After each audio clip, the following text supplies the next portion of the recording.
안녕하십니까. 트레이드 포커스 이수민입니다.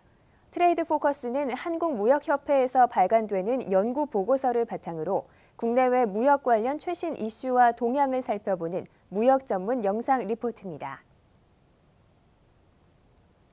국내외 무역시장 정보를 전해드리는 트레이드 포커스.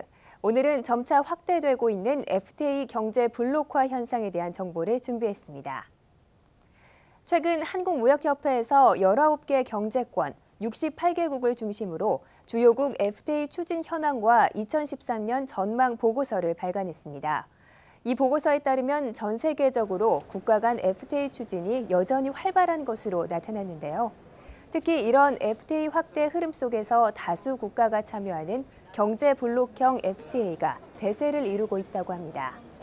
실제로 새로운 경제 블록을 형성하기 위한 움직임이 세계 곳곳에서 나타나고 있는데요.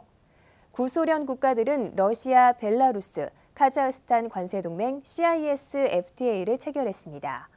또 향후 경제통합을 확대해 EU식 통합 모델인 유라시아 연합을 2015년까지 창설한다는 목표를 세우고 있습니다. 한편 중남미에서는 지난해 6월 시장 개방에 적극적인 멕시코와 칠레, 페루, 콜롬비아 등 4개국이 태평양 동맹을 출범했고 미국과 EU 또한 세계 GDP의 50%에 육박하는 TTIP 창설 계획을 공식 발표했습니다. 이런 가운데 아시아 지역에서도 FTA와 경제블록 논의가 경쟁적으로 확대되고 있는 추세입니다. 세계 경제의 새로운 축으로 부상하고 있는 아시아 시장을 선점하고 경제통합 논의를 주도하기 위해 한국, 중국, 일본은 물론 아세안, 미국, EU 등 주요국들의 치열한 경쟁이 한창입니다.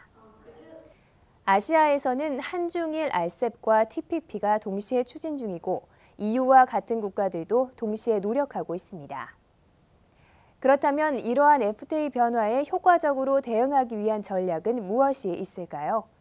보고서에 따르면 한 터키 및 한 콜롬비아 FTA의 조기 발효, 캐나다, 호주, 멕시코와의 FTA 협상 재개, 동유럽, CIS, 중남미, 아프리카 등 주요 신흥시장과의 신규 FTA 네트워크 구축, 인도, 아세안 등과 기존 FTA의 내실화, 아시아 역내 FTA 및 경제통합 과정에서의 주도적 역할 수행 등이 중요하다고 강조했습니다. 세계 경기 침체가 장기화될수록 안정적인 수출 시장 확보와 경제 협력을 위한 FTA의 경제 블록화는 더욱 확대될 것으로 보입니다.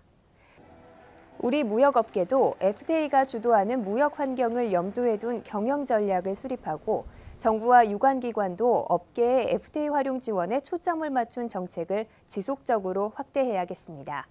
오늘 준비한 소식은 여기까지입니다. 보다 자세한 내용은 무역협회 국제무역연구원 홈페이지와 모바일 앱 스마트 기타를 통해 확인하실 수 있습니다. 지금까지 트레이드 포커스 이수민이었습니다. 고맙습니다.